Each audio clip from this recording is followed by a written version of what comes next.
Hi, this is JB Powell, author of The Greatness of Gratitude. And this week I'd like to talk about gratitude and service to others. Last night, as I left work, it was dark. I was the last to leave my job. And when I got outside, guess who was waiting? There was a police officer in his patrol car waiting, facing the door. I was elated to see him, so I smiled and waved.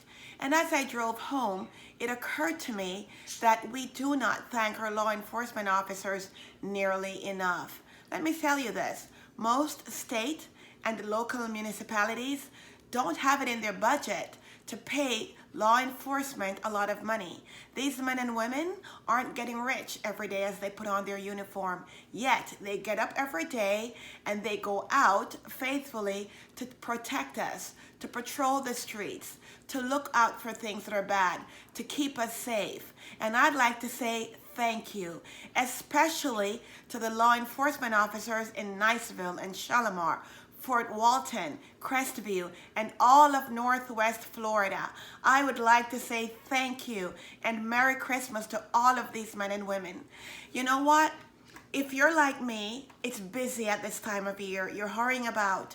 But let's do this. As we go about into the malls or on the streets and we're shopping and you see a law enforcement officer, please say thank you.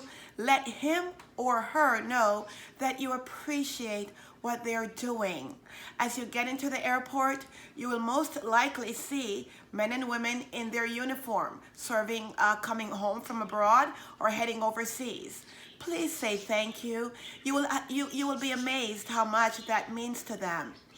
I want us to be more aware of the people who serve us every day. Every day. So rather than just ignoring them or assume that they're going to do something nefarious to you, how about we stop, be polite, say yes sir, no ma'am, thank you ma'am, no sir, to law enforcement. Don't assume that they're out to get you. Don't assume that. Let us begin to appreciate these men and women. Let's not focus on the bad ones. Let's focus on the good that they do. Which brings me to another topic. Last week, I got to serve for 10 hours on my feet with the most incredible people from Cross Point United Methodist Church. Listen, we had a great time.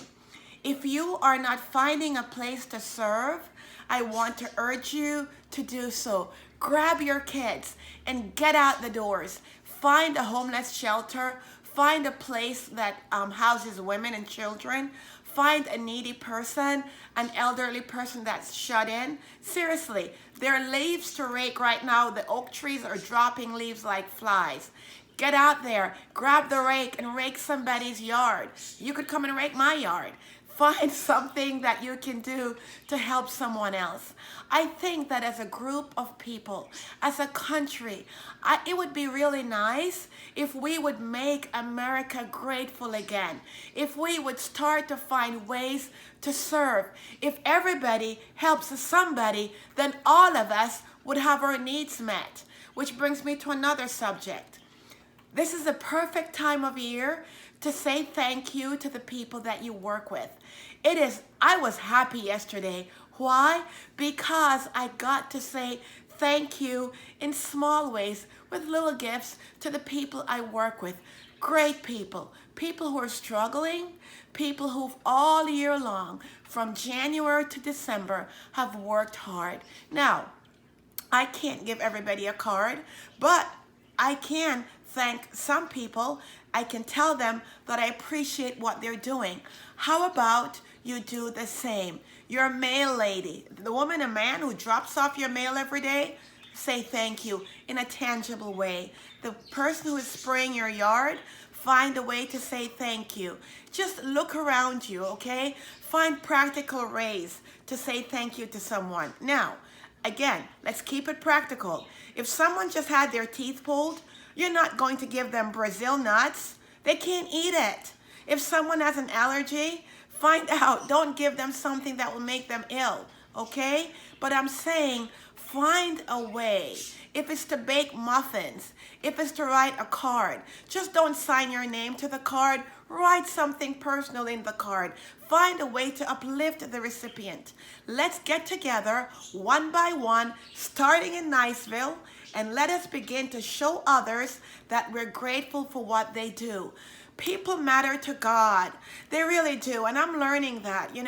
I'm not always been the best because I'm task oriented and I'm always thinking about my to-do list. But I'm learning to slow down and to recognize people, to be where you are. My pastor Jeremy is lovely about that. I mean, he could be running late and you know what? Someone will stop him and he will stop and talk to them like he has all the time in the world. Let us begin to slow down and recognize people. And for my friends, you know me, if you see that I'm hurrying too much, tell me to slow down. Tell me to stop and breathe and be where I am. Because with my driven self, I'm always just thinking about the next thing to do. It takes all of us to make the world go around. So let's get together. And this is not a pie in the sky thing that I'm saying.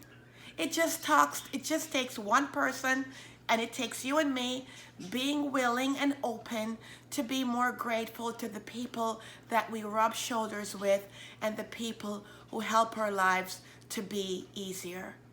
Until next time, Merry Christmas. Slow down, say thank you, and enjoy those around you. Have a good week.